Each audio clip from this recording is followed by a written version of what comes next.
How's it going, everyone? I am Russell Clay, and we are here to evaluate some optimal lineups. Jason, introduce yourself while I get my thing up. They know who I am, Russ. Come on. You just need to talk for a few more seconds. Thank you. Looking over some lineups this week. Didn't run any models or anything like that with them, so just ran as is. No real separation between the three here. It's a pretty tight group this week, but definitely some guys I'll talk about in terms of pivots. Awesome. So let's take a look at the cash lineup first. Listed out: Bortles, Mark Ingram, uh, Le'Veon Bell, Michael Thomas, Amari Cooper, Doug Baldwin, Delaney Walker, Nick Novak, Buffalo Bills. And that is for FanDuel, as I hopefully mentioned before, but I may not have. What do you think of this lineup? What do you like, and what maybe would you change? Bortles for me, not a cash game guy. I think with Brian Hoyer, if you want to go cheap at quarterback for 800 or less, I'm trusting Hoyer. He's been consistent over his starts. He's been super efficient, decent matchup against Jacksonville. That's how I'd go. Bortles, who pops up in the GPP lineup, is fine. So I can't quite trust Michael Thomas. I get the logic because, I mean, obviously you're paying up at some other positions, but for me, I don't know. I mean, I like the matchup there. I like, attacking that passing game, but I can't quite get behind the value there for Thomas. I know he's had 2 good weeks, but as we all know, I think that can quickly go away in New Orleans. Certainly. Certainly agree with that. Doug Baldwin, Delaney Walker, two intriguing plays this week. Do you like Baldwin sort of naked here? Yeah, I do. 7,600 reasonable price. I think him and Cooper are an interesting pairing together in terms of cash games. You look at what they did at running back, Ingram and Bell. Ingram didn't practice today. We just got that news a while ago. 6,700. If he goes, I think he's a solid option because that is quite nice value there. He sees some red zone touches as well. Works into the passing game. I think he's going to be able to find his back-to-back weeks with the touchdown. I think that continues. And obviously Le'Veon Bell, no real introduction needed for him. I mean, this week I think he finds the end zone after really putting up back-to-back 20-point weeks just based on yards. Right, absolutely. So certainly looking at it that way. A few differences in the GPP. I will mention before we get into this, Bortles is in both of them.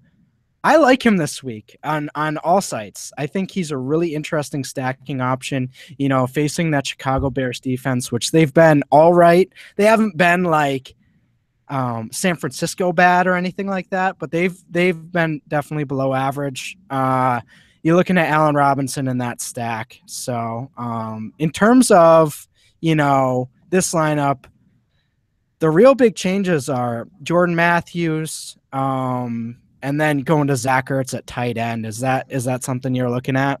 Yeah, because I think they both burned us last week. I mean, they played Detroit. We were kind of in the Philly offense and doing their thing. Ertz is coming off 3 targets, which is disappointing. Matthews was just super inefficient. So they are intriguing. I like the prices. I think there is a lot of upside in points per dollar return there. I think it's, a move away in GPPs from a lot of the other offenses that people are going to be targeting. I do like Bortles. I like him in GPPs. As you mentioned, Robinson. I don't think I can play Bortles alone, though. I think I need Robinson in there with him to kind of make things up. And that does make some other pivots. Obviously, it bumped up Hauschka or bumped up Novak to Hauschka. Houston defense at 4,400. Obviously, it's a couple hundred less than guys like Buffalo, guys like Seattle.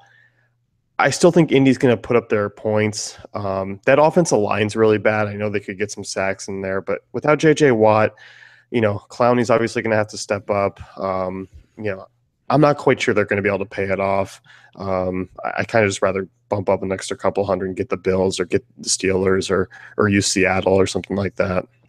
Absolutely. So I think that's pretty intriguing. So we'll take a look at the optimal stack here in a lineup. It just throws Derek Carr in there with Crabtree and Cooper.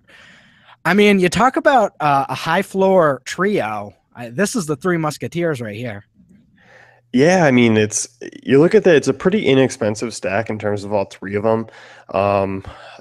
I think Crabtree and Cooper, I mean, 71 and 7,000 is pretty reasonable for them. We have yet to really see Cooper and Crabtree hit at the same time, and I think it will happen eventually. KC, in Oakland, I'm still not quite sure about what to make of this Kansas City defense, but I still think Oakland's in a pretty good spot. Carr looks like the next big deal. I just think with how he's throwing the ball, Latavius Murray sat out again. I don't think you're going to see a lot of run game. It's going to be a heavy pass attack there. The way they're throwing the ball, though, I mean, I could easily see Crabtree Cooper and that combo kind of going for 100 yards apiece if everything sets up perfectly. And obviously, Carr, I mean, 302 touchdowns just seems to be a given right now. So I like it. Obviously, I like it in addition to adding Le'Veon Bell and Mark Ingram if he plays. I think that's a nice kind of duo there to kind of pair with it. I think there is some real upside here. Definitely agree. I think Zach Ertz is someone I might not take a risk on this week, honestly. I think that's a little risky to me. I love him. I love Zach Ertz. I loved him heading into the year. Loved him as a season-long guy. They're working him in. Now, could this be the week he explodes? Yes, love him as a GPP guy, so that's why he's in here. And I think that's why, they swerved onto him in GPPs in the optimal lineup. But as far as that goes, I mean, I just feel safer with a Delaney, with a Graham. But overall, I mean, I can totally understand that. Yeah, no, I definitely agree. Is there anything else you took away from this group of players? So I guess, I mean, I look, and obviously this week it's kind of different.